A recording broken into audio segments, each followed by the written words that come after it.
மண்ணே நம்பி ஏலேல மரம் இருக்கே மரம் இருக்கே சொல்லம்மா சொல்லே நீ சொல்லம்மா சொல்லே மரத்தை நம்பி ஏலேல മണ്ണിருക്കേ മണ്ണിருക്കേ.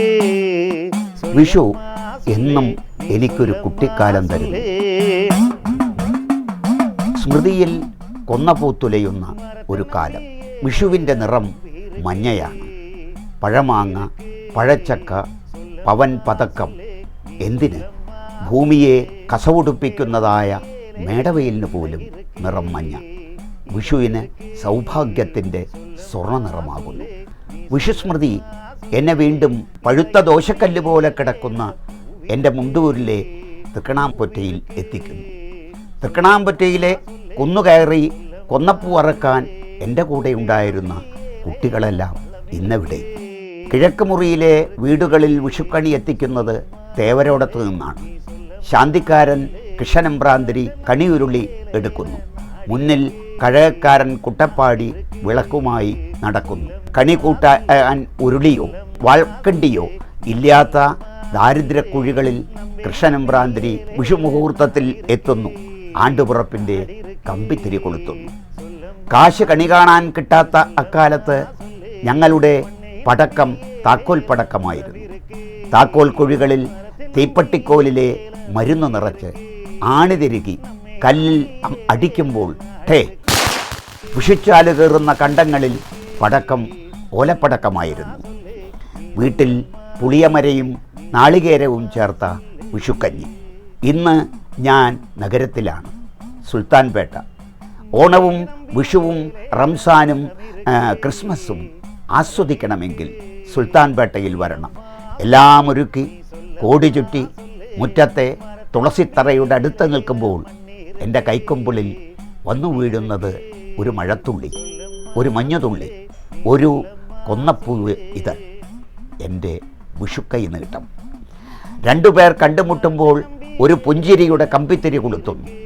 ഈ പുഞ്ചിരിയിൽ മഹായുദ്ധങ്ങൾ ഇല്ലാതാവുന്നു. വിഷു വേനൽച്ചൂടിൻ്റെ കൊന്നപ്പുഞ്ചിരിയാണ്. ദാഹശമനത്തിൻ്റെ ഇളനീരാണ്.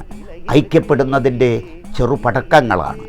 പിന്നെ സായാഹ്നത്തിൻ്റെ തെരുവോരത്ത് വെച്ച് യാത്ര പറയുമ്പോൾ മനസ്സ് സ്വകാര്യം പറയുന്നു. ഇനി വിത്തും കൈക്കോട്ടും എന്ന മഴപ്പക്ഷിയുടെ പാട്ടിനായി, മറ്റൊരു വിഷുവിനായി നമുക്ക് മനസ്സിൽ ആർദ്രതയുടെ കിടാവിളക്കുമായി കാത്തിരിക്കാം. மரத்தை நம்பி ஏலேல நாடிருக்கே நாடிருக்கே சொல்லம்மா சொல்லே நீ சொல்லம்மா சொல்லே நீ சொல்லம்மா சொல்லே നമ്പേ നമ്പി ഏലേല നാടി. ഓണത്തേക്കാൾ എനിക്ക് ഏറ്റവും ആവേശവും സന്തോഷം തന്നിരുന്നത് വിഷുവാണ്. ഇതിന് 2-3 കാരണങ്ങളുണ്ട്. ഒന്നാമത്, ഓണത്തിനാണെങ്കിൽ 10 ദിവസം മാത്രമേ സ്കൂള് പൂട്ടുകയുള്ളൂ. വിഷുവിനാണെങ്കിൽ 2 മാസമാണ്.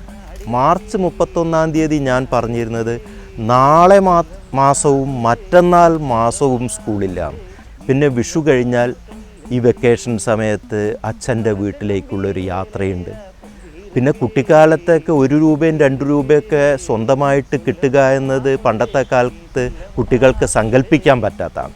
അപ്പോൾ വിഷുക്കൈ നേട്ടം കിട്ടുക എന്ന് പറഞ്ഞാൽ എന്തോ ഒരു നിധി കിട്ടുന്ന മാതിരിയുള്ളൊരു കാര്യം വിഷുവിനോടനുബന്ധിച്ചിട്ടുണ്ട്.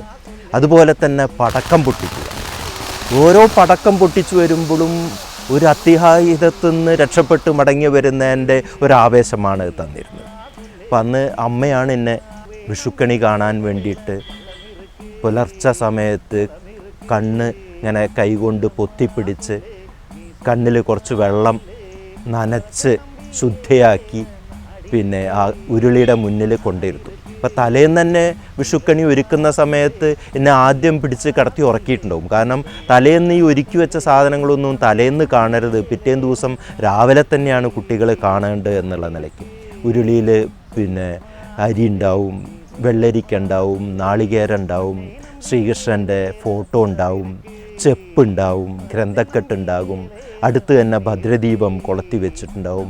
ഉരുളിയുടെ വക്ക് പിടിച്ചിട്ടാണ് കണ്ണങ്ങോട്ട് തുറക്കുക. കണ്ണ് തുറക്കുമ്പോൾ കുറച്ച് നേരം ഈ പൊത്തിപ്പിടിച്ച കണ്ണ് തുറക്കുന്ന സമയത്ത് ആ പ്രകാശത്തിൻ്റെ ഒരു ഉജ്ജ്വലമായിട്ടുള്ളൊരു പ്രവാഹമുണ്ട്. അത് ഈ കുട്ടിക്കാലത്ത് അതിൻ്റെ ഒരു സന്തോഷവും ജീവിതത്തിൻ്റെ ഒരു സന്തോഷവും ആഘോഷവും തിരിച്ചറിയുന്ന മുഹൂർത്തമായിരുന്നു ആ കണി കാണൽ. കണി കണ്ടു കഴിഞ്ഞാൽ ഉടനെ വീട്ടിൽ നിന്ന് അമ്മയുടെ എന്ന് അല്ലെങ്കിൽ പിന്നെ അന്ന് വല്യമ്മയൊക്കെ വീട്ടിലുള്ള സമയമാണെങ്കിൽ ബന്ധക്കാരെങ്കിലും വന്നിട്ടുണ്ടെങ്കിൽ മൂത്തവരെ എന്നൊക്കെ വിഷു കൈനേട്ടം കിട്ടും. പിന്നെ പടക്കം പൊട്ടിക്കാനുള്ള ഉത്സവമായി. അങ്ങനെ വിഷുവിൻ്റെ രാവിലെ പാൽക്കഞ്ഞി ഉണ്ടാക്കും, ഉച്ചയ്ക്ക് സദ്യയാണ് ഉണ്ടാവുക. അടുത്തുള്ള ജ്യോതിഷി പിന്നെ വിഷുവിൻ്റെ ഫലം കുറിച്ചിട്ടുള്ള ഒരു കുറിമാനം കൊടുത്തയക്കും. ഇങ്ങനെ വളരെ ഈ കാലത്തെ കുട്ടികൾക്ക് ഇതൊക്കെ വളരെ നഷ്ടപ്പെട്ട് കഴിഞ്ഞു. പണ്ടത്തെ കാലത്ത് ഇന്ന് കുട്ടികൾക്ക് വെക്കേഷൻ പോലുമില്ല. വിഷുവും ഓണമൊക്കെ ആണെങ്കിൽ തന്നെ പിന്നെ സൂപ്പർ മാർക്കറ്റിൽ നിന്ന് വാങ്ങിക്കൊണ്ടുവരുന്ന വിഷുവും ഓണവും മാത്രമേ ഉള്ളൂ.